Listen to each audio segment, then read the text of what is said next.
विगत 26 नवंबर को अकोला जिले के पातुर स्थित ढाबे पर अमरावती से पुणे जा रही लग्जरी बस में सवार राजू चेलाजी प्रजापति की 80 लाख रुपए की नगद रकम से भरी बैग को किसी अज्ञात व्यक्ति ने चुरा लिया था, जिसकी शिकायत मिलने के बाद अकोला पुलिस की अपराध शाखा ने मध्य प्रदेश के धार जिला अंतर्गत खरवाड़ गाँव में रहने वाले विनोद चौहान को गिरफ्तार किया, जिसके पास से 79 लाख रुपए की नगद रकम बरामद कर ली गई। पता चला कि अमरावती के राजापेट परिसर में शंकर नगर रोड स्थित गजानन टावर में चलने वाली आंगड़िया सर्विस का कर्मचारी राजू प्रजापति अमरावती के कुछ व्यापारियों के पैसे लेकर अमरावती से मुंबई जाने के लिए निकला था, जिसके लिए वह अमरावती से पुणे जाने वाली लग्जरी बस में सवार हुआ था। लग्जरी बस के जरिए इतनी बड़ी रकम ले जाने से संबंधित इस मामले में चोर के साथ ही पुलिस ने रकम के बारे में भी जाँच पड़ताल करनी शुरू की थी, जिसके तहत पता चला कि यह रकम हवाला व्यवसाय से संबंधित थी और यह रकम हवाला कंपनी चलाने वाले किसी रमन सेठ नामक व्यक्ति की थी। बहरहाल पुलिस ने 80 लाख रुपए की नगद रकम से भरी बैग को चुराने वाले चोर को बरामद कर लिया है। वहीं अब इस रकम के स्रोत के बारे में जांच पड़ताल करनी शुरू की गई है।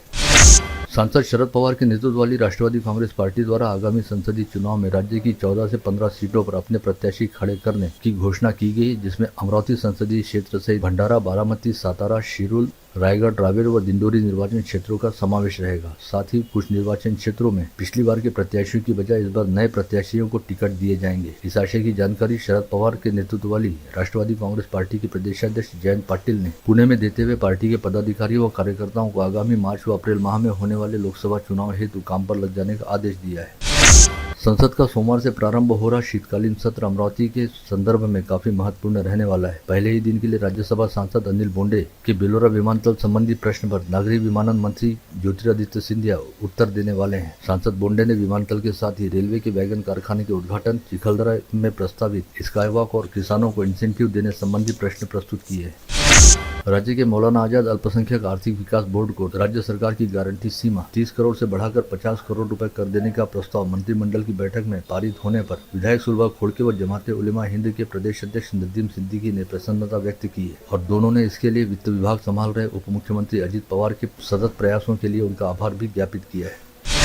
जिले में सोमवार 4 दिसंबर से 6 दिसंबर के दौरान बारिश के आसार बताए जा रहे हैं। वहीं मौसम विभाग ने 7 दिसंबर से क्षेत्र में जबरदस्त जाड़ा पड़ने के संकेत दिए हैं। मौसम विज्ञानी के मुताबिक अमरावती जिले में 6 दिसंबर तक हल्की व मध्यम बारिश हो सकती है और 7 दिसंबर से शीतलहर शुरू होकर पारा 10 से 12 डिग्री तक लुढ़केगा।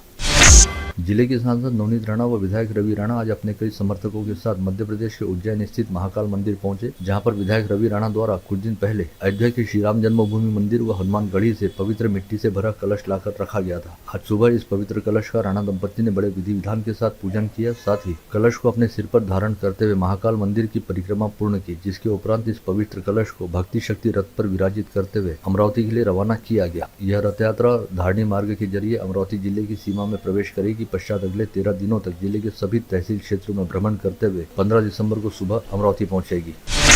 संभाग के सहकारिता व बैंकिंग क्षेत्र में प्रतिष्ठित रहने वाली जिजाऊ कमर्शियल कोऑपरेटिव बैंक के 15 सदस्यीय संचालक मंडल का चयन करने हेतु आगामी 31 दिसंबर को मतदान कराया जाने वाला है, जिसकी नामांकन प्रक्रिया 28 नवंबर से शुरू हो चुकी है, जिसके तहत अब तक 50 दावेदारों की ओर से नामांकन प्राप्त हो चुके हैं। वहीं सोमवार 4 दिसंबर को नामांकन पेश करने की अंतिम तिथि है। सीटू संगठन की अगुवाई में आज सैकड़ों आंगनवाड़ी सेविकाएं मोर्चा लेकर नमूना पुल के पास स्थित विधायक रवि राणा के कार्यालय पर जा पहुंची, जहां पर उन्होंने विधायक रवि राणा से उनकी मांगों को शीत सत्र के दौरान सदन में उठाने का अनुरोध किया। शहर कांग्रेस कमेटी अंतर्गत ब्लॉक कांग्रेस कमेटी 3 व 4 का पदाधिकारी व कार्यकर्ता सम्मेलन गत रोज पार्टी के शहराध्यक्ष बबलू शेखावत, पूर्व महापौर विलास इंगोले व पूर्व विधायक सुनील देशमुख की अगुवाई में संपन्न हुआ। इस अवसर पर पार्टी के पक्ष में माहौल बनाने का आह्वान नेताओं द्वारा किया गया। मालखेड़ रोड पर आगामी 16 दिसंबर से आयोजित 5 दिवसीय शिव महापुराण कथा के लिए हजारों सेवाधारी तत्पर हैं और जुटे हुए हैं। वहीं आयोजक भी तैयारियों को अंतिम रूप देने में लगे हुए हैं। आज दोपहर शहर पुलिस आयुक्त नवीन चंद्र रेड्डी ने अपने मातहत अधिकारियों के साथ कथा स्थल का अवलोकन किया, जहां पर आयोजक सुनील राणा द्वारा उन्हें प्रस्तावित प्रबंधों की विस्तार के साथ जानकारी दी गई। राष्ट्रीय श्री राम सेना द्वारा आज यहाँ बुलाई गई पत्रकार परिषद में बताया गया कि अमरावती शहर व जिला विभाग की ओर से श्री राम जन्मभूमि तीर्थस्थल प्राण प्रतिष्ठा समारोह कार्यक्रम में चलो अयोध्या धाम निमंत्रण अभियान व घर घर अक्षत वितरण तथा भव्य सुंदरकांड पाठ संकल्प धर्म जागृति कार्यक्रम 5 दिसंबर से शहर से जिले के ग्रामीण क्षेत्रों में चलाया जाएगा। कल रविवार 3 दिसंबर को संत ज्ञानेश्वर सांस्कृतिक भवन में आयोजित व्याख्यान हेतु आज अमरावती पहुंचे अंधश्रद्धा निर्मूलन समिति के संस्थापक व विख्यात वक्ता श्याम मानव ने एक पत्रवार्ता को संबोधित किया। इस समय उन्होंने कहा कि केंद्र की भाजपा सरकार संवैधानिक मूल्यों का हनन कर रही है और यदि देश में एक बार फिर भाजपा की सरकार आई तो फिर शायद देश में कभी भी चुनाव नहीं होंगे।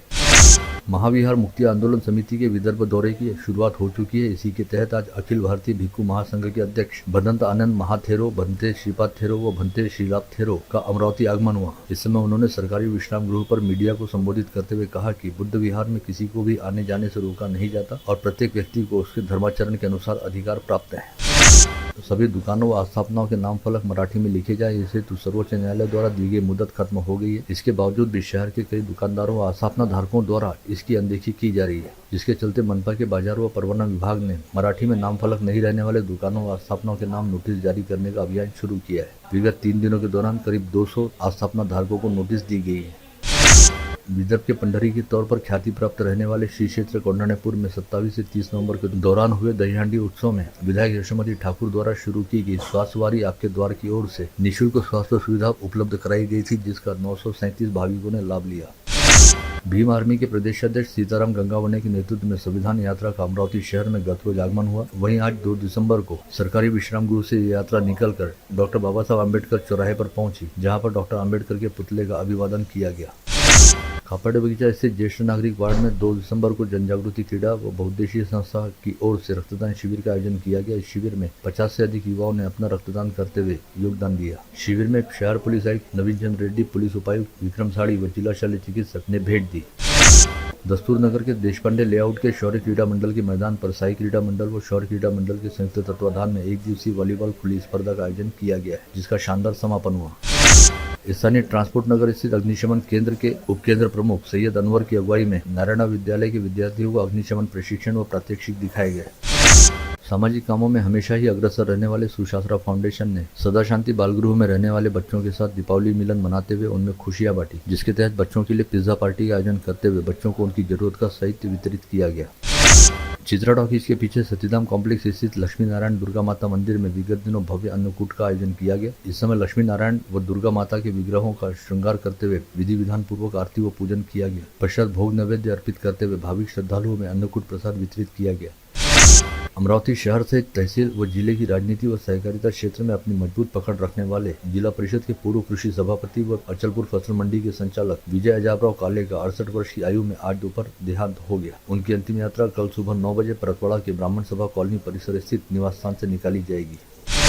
शहर पुलिस आयुक्त नवीन चंद्र रेड्डी द्वारा की गई अपील का शहर में सकारात्मक असर दिखाई दे रहा है, जिसके चलते शहर के प्रमुख चौक चौराहों पर क्षेत्र के व्यापारियों द्वारा अपने खर्च से सीसीटीवी कैमरे लगवाने की शुरुआत कर दी गई है। इस उपक्रम के तहत बीते दिनों वेलकम पॉइंट सहित शहर के शेगांव नाका चौक पर सीसीटीवी कैमरे लगा दिए गए। वहीं पंचवटी चौक, इरविन चौक, जयसम चौक, राजकमल चौक व राजापेट चौक पर भी जल्द ही व्यापारियों की ओर से सीसीटीवी कैमरे लगे दिखाई देंगे। शेगांव नाका परिसर में सीपी रेड्डी द्वारा किए गए आह्वान पश्चात अपने खर्च से सीसीटीवी कैमरे लगवाने के साथ ही उसके लिंक को गाड़गेनगर पुलिस थाने के साथ जोड़ने वाले क्षेत्र के व्यापारियों का गाड़गेनगर पुलिस थाने में भावपूर्ण सत्कार किया गया।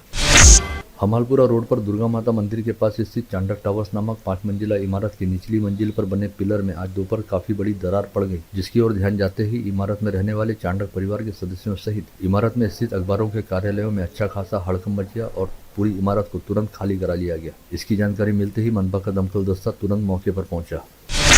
वर्ष 2022 में नवसारी क्षेत्र की एक युवती को बहला फुसलाकर घर से भगा लिया गया था और फिर उसे राजस्थान ले जाकर बेचते हुए उसका वहां पर एक युवक के साथ जबरन विवाह करवाया गया था। इस मामले में पुलिस ने इससे पहले 7 आरोपियों को गिरफ्तार किया था। वहीं इस रैकेट की मुखिया रहने वाली महिला की तलाश की जा रही थी, जो आखिरकार 21 माह बाद पुलिस के हत्थे चढ़ी। नेहा इंगले नामक मुख्य आरोपी महिला को अपराध शाखा की यूनिट क्रमांक 2 ने किशोर नगर परिसर से गिरफ्तार किया। गाड़गेनगर पुलिस थाना क्षेत्र अंतर्गत रामपुरी कैंप परिसर में रहने वाली महिला ने पुलिस को दी गई शिकायत में बताया कि उसके पति और जेठ ने उसकी 2 नाबालिग बच्चियों के साथ अश्लील हरकत करते हुए उनसे दुराचार किया। महिला की शिकायत के आधार पर गाड़गेनगर पुलिस ने दोनों बच्चियों के पिता और चाचा के खिलाफ आपराधिक मामला दर्ज किया। नांदगांवपेट पुलिस थाना क्षेत्र अंतर्गत शिवारपन कॉलोनी में रहने वाली 28 वर्षीय युवती के साथ उसके ही रिश्तेदार युवक अमोल फंदे ने संपत्ति को लेकर चल रहे विवाद के चलते झगड़ा किया और धक्का मुक्की करते हुए उसका विनयभंग किया। नांदगांवपेट पुलिस मामले की जांच कर रही है।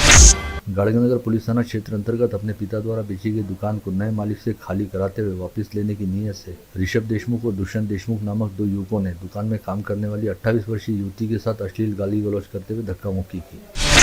वर्धा के निकट आरवी शहर में गत रोज मुख्य मार्ग से अपनी मोपेड पर सवार होकर बैंक जा रही प्रियांशी लाइचा नामक 18 वर्षीय छात्रा को ट्रक ने पीछे से टक्कर मारने के साथ ही बुरी तरह से कुचल दिया। इस हादसे में छात्रा की मौके पर ही मौत हो गई। घटना के बाद ट्रक चालक अपने वाहन वहीं पर छोड़कर भाग निकला तथा उसने आरवी पुलिस थाने में जाकर आत्मसमर्पण किया। वहीं घटना स्थल पर इकट्ठा भीड़ ने ट्रक पर जमकर पथराव करते हुए ट्रक के साथ जमकर तोड़फोड़ की। अकोला पातुर मार्ग पर आज सुबह 8 बजे घने कोहरे की वजह से डॉल्फिन टूरिज्म की लग्जरी बस हादसे का शिकार हुई। इस समय बस के चालक सैयद वसीम की समय सूचकता से बड़ा हादसा टल गया और दर्जनों श्रद्धालुओं की जान बच गई। बुल्ढाना जिले में खेत के बंटवारे का प्रकरण मंजूर करने के लिए 30,000 रुपए की रिश्वत लेते हुए किशोर कजहाले नामक पटवारी को भ्रष्टाचार प्रतिबंधक ब्यूरो के दल ने रंगे हाथ धर दबोचा। यह कार्रवाई बुल्ढाना जिले के मोताला तहसील कार्यालय में की गई। आप देख रहे थे मंडल न्यूज बुलेटिन। हमारे चैनल को लाइक करें, शेयर करें और हाँ, सब्सक्राइब करना ना भूलें। कल होगी आपसे फिर मुलाकात, तब तक के लिए धन्यवाद।